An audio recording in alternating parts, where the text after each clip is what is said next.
Warahmatullahi wabarakatuh. Kami dari kelompok 1 akan menjelaskan peran dan biografi tokoh yang berhubungan dengan peristiwa proklamasi. Khairul Saleh dalam peranan Rengas Dengklok tahun 1945. Peristiwa Rengas Dengklok merupakan peristiwa penculikan Soekarno dan Muhammad Hatta yang dilakukan oleh para pemuda untuk dibawa ke Rengas Dengklok pada tanggal 16 Agustus 1945. Peristiwa ini tidak terlepas dari peranan Khairul Saleh yang mempraktisi lainnya ide pengamanan Soekarno-Hatta.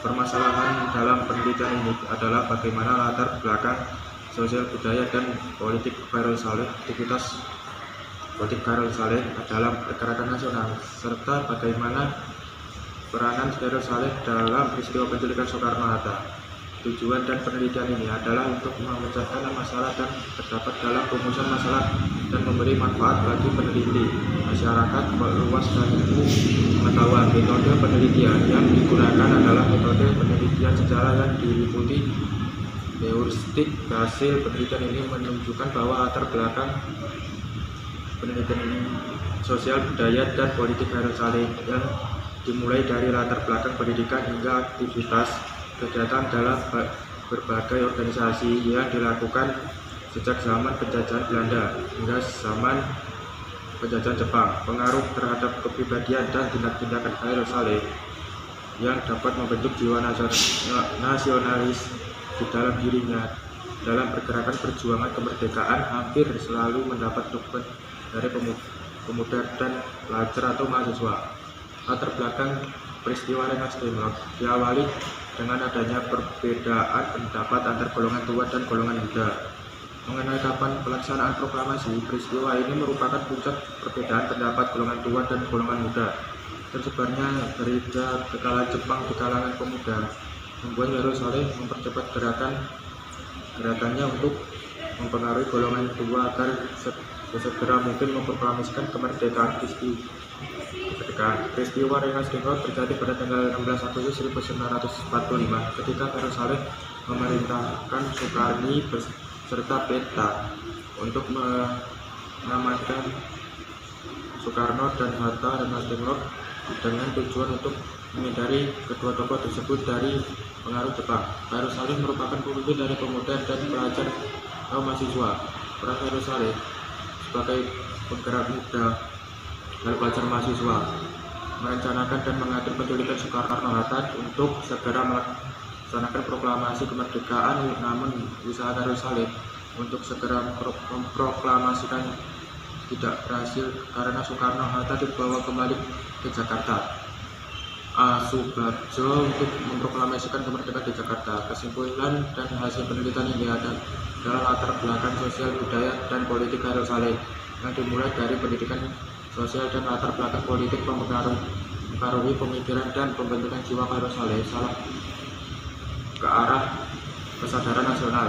Kesadaran nasional yang dimiliki Khairul Saleh digunakan sebagai langkah perjuangan menuju Indonesia merdeka. Aktivitas politik yang dilakukan Khairul Saleh dalam pergerakan nasional dimulai dengan bergabung dengan organisasi PPPI pada zaman Jepang dengan bergabung di organisasi Wicana dan Darwis. Wicana dan Darwis adalah para tokoh dari golongan muda pada peristiwa Rengas Dengklok. Mereka dikirim oleh para anggota golongan muda yang lain untuk bertemu dengan Soekarno dan Hatta. Wicana dan Darwis menuntut Soekarno dan Hatta untuk segera memproklamasikan kemerdekaan Indonesia pada 16 Agustus 1945. Namun pada akhirnya, pada Kamis 16 Agustus 1945 pukul 3 dini hari, Wicana dan Darwis serta para tokoh golongan muda lainnya menculik Soekarno dan Hatta ke Rengas Dengklok. Tujuan penculikan tersebut adalah agar kedua tokoh tersebut segera membacakan teks proklamasi kemerdekaan setelah kekalahan Jepang atas sekutu pada 15 Agustus 1945. Berkat koneksi Wicana dan Darwis di Angkatan Laut Jepang, proklamasi dapat dirumuskan di Rumah Dinas Laksamana Maeda di Jakarta Pusat dengan keamanan yang terjamin.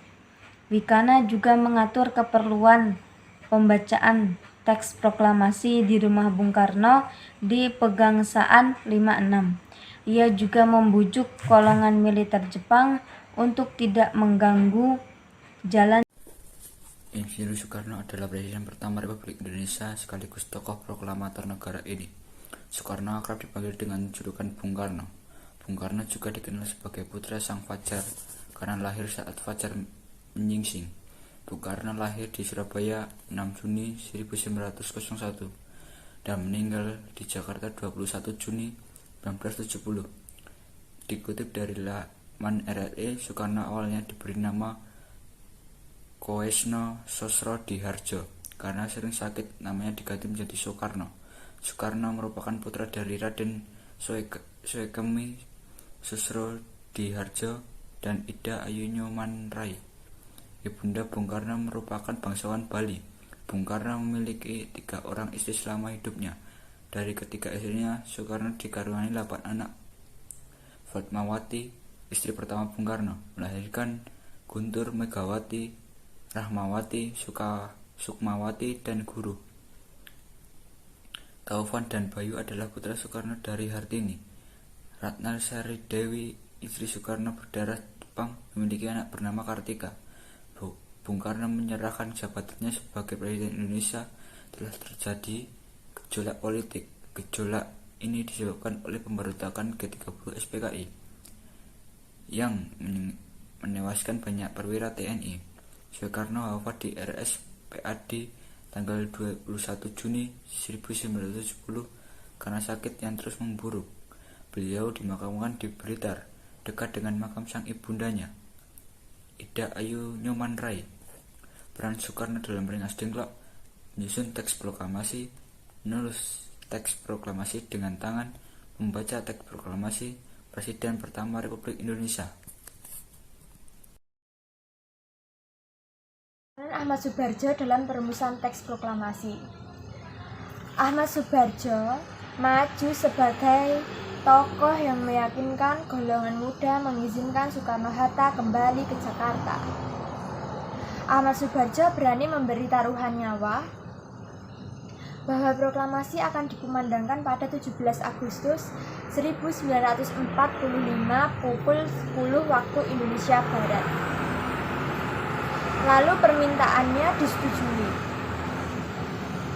Dan selama proses perumusan bagian pertama, naskah proklamasi yang berbunyi, "Kami, bangsa Indonesia, dengan ini menyatakan kemerdekaan Indonesia," adalah hasil dari sumbangan gagasan dari Ahmad Soebardjo. Dan dia juga membujuk Laksamana Maeda untuk menggunakan rumahnya sebagai menyusun teks proklamasi. Dengan alasan pangkat dari Laksamana Maeda yang tinggi membuat tentara Jepang enggan dan tidak berani mendekat ke rumah Laksamana Maeda yang membuat keamanan Soekarno-Hatta lebih terjamin. Dan yang terakhir, Ahmad Soebardjo juga ditunjuk sebagai Menteri Luar Negeri pertama di Indonesia. Proklamasi Kemerdekaan Indonesia pada tanggal 17 Agustus 1945 tidak lepas dari peran perwira Jepang yang bernama Laksamana Tadashi Maeda. Ia mengizinkan para pejuang merumuskan naskah proklamasi di rumahnya yang berada di Jalan Imam Bonjol nomor 1 Jakarta Pusat. Laksamana Maeda menjabat sebagai Kepala Penghubung Angkatan Laut dan Angkatan Darat Tentara Kekaisaran Jepang pada masa pendudukan Jepang di Indonesia.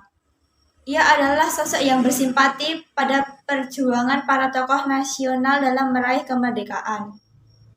Laksamana Maeda juga berhubungan baik dengan para pejuang yaitu Soekarno, Muhammad Hatta, Ahmad Soebardjo, dan para pejuang golongan muda. Berita kekalahan Jepang membuat golongan pemuda mendesak Soekarno dan Hatta untuk segera memproklamasikan kemerdekaan Indonesia. Namun, ada perbedaan pandangan antara kedua tokoh tersebut dengan golongan pemuda yang kemudian berlanjut dengan peristiwa dibawanya Soekarno dan Hatta ke Rengas Dengklok oleh para pemuda. Ahmad Soebardjo kemudian menjemput Soekarno dan Hatta ke Rengas Dengklok. Mereka diperbolehkan kembali ke Jakarta dengan syarat Soekarno dan Hatta harus segera memproklamasikan kemerdekaan Indonesia tanpa bantuan Jepang. Sesampainya di Jakarta, pada awalnya mereka akan menggunakan Hotel Des Indes sebagai tempat rapat. Namun, pihak hotel menolak karena adanya larangan mengadakan kegiatan apapun setelah jam 10 malam. Ahmad Soebardjo kemudian meminta izin Laksamana Maeda untuk menggunakan rumah dinasnya sebagai tempat rapat. Laksamana Maeda tentu saja mempersilahkan para tokoh nasional untuk menggunakan rumahnya. Rumah Laksamana Maeda dianggap sebagai tempat yang aman karena berada di wilayah kekuasaan Angkatan Laut Kekaisaran Jepang atau Kaikun.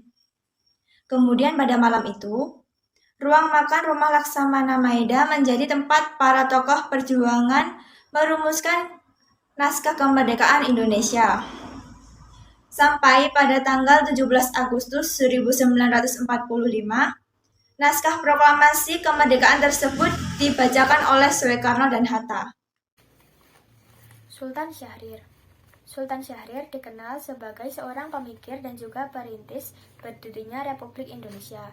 Ia dikenal dengan julukan Si Kancil dan The Smiling Diplomat.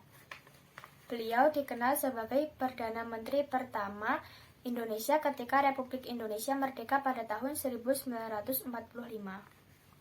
Beliau lahir pada tanggal 5 Maret 1909 di Kota Padang, Panjang, Sumatera Barat. Ia mempunyai saudara perempuan bernama Rohana Kudus. Ayahnya bernama Muhammad Rasad, gelar Maharaja Sultan bin Sultan Leman, gelar Sultan Palindih, dan ibunya bernama Putih Siti Rabiah yang berasal dari Koto Gadang, Agam, Sumatera Barat.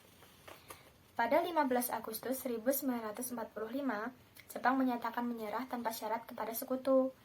Orang yang pertama kali mendengar atau mengetahui tentang berita kekalahan Jepang dalam Perang Dunia Kedua ini adalah Sultan Syahrir. Berita kekalahan ini awalnya berusaha ditutupi, namun berhasil terdengar oleh Sultan Syahrir melalui siaran radio yang saat itu dilarang dengan cara sembunyi-sembunyi mendengarkan berita dari siaran radio luar negeri. Begitu mengetahui berita ini, Sultan Syahrir segera menghubungi Hairil Anwar dan menyebarluaskan berita tersebut kepada para golongan muda atau pemuda pro kemerdekaan. Sultan Syahrir juga langsung menginfokan kabar tersebut kepada Muhammad Hatta. Namun, reaksi yang didapatkan tidak seperti yang diharapkan. Muhammad Hatta sempat tidak mempercayai berita tersebut dan memilih untuk menunggu kepastian bahwa Jepang memang benar-benar kalah. Syahrir bersama pemuda sangat kecewa karena mereka sangat menghargai bahwa kemerdekaan Republik Indonesia ini merupakan hadiah dari Jepang. Akhirnya Sultan Syahrir memilih pola pergerakan yang non-kooperatif dengan menggunakan gerakan bawah tanah untuk merebut kekuasaan dari Jepang. Sultan Syahrir dan para golongan muda lainnya akhirnya mendesak Soekarno dan Hatta untuk segera memproklamasikan kemerdekaan Indonesia. Namun Soekarno dan Hatta tidak memenuhi permintaan para golongan muda, dikarenakan mereka ingin proklamasi dilaksanakan melalui PPKI. Untuk menjauhkan Soekarno dan Hatta dari pengaruh Jepang, akhirnya Sultan Syahrir berinisiatif untuk mengasingkan mereka ke Rengas Dengklok. Pada tanggal 16 Agustus 1945, dengan pemuda antara lain Hairul Saleh, Sukarni, Yusuf Kunto, Singgih, dan lainnya, mereka menculik Soekarno-Hatta ke Rengas Dengklok. Selama di pengasingan ini, Soekarno dan Hatta terus dibujuk agar bersedia melakukan proklamasi kemerdekaan Indonesia dengan selambat-lambatnya, yakni pada tanggal 17 Agustus 1945. Akhirnya, karena terus dibujuk oleh golongan muda, Soekarno menyetujui usulan tersebut. Suwiryo adalah gubernur pertama Jakarta setelah proklamasi kemerdekaan Republik Indonesia pada 17 Agustus 1945. Walaupun menjabat gubernur pertama Jakarta, Suwiryo bukanlah pria asal Betawi. Dia lahir di Pracimantoro, Wonogiri pada 17 Februari 1903. Suwiryo pernah mengenyam pendidikan di RHS, Sekolah Tinggi Hukum di Jakarta.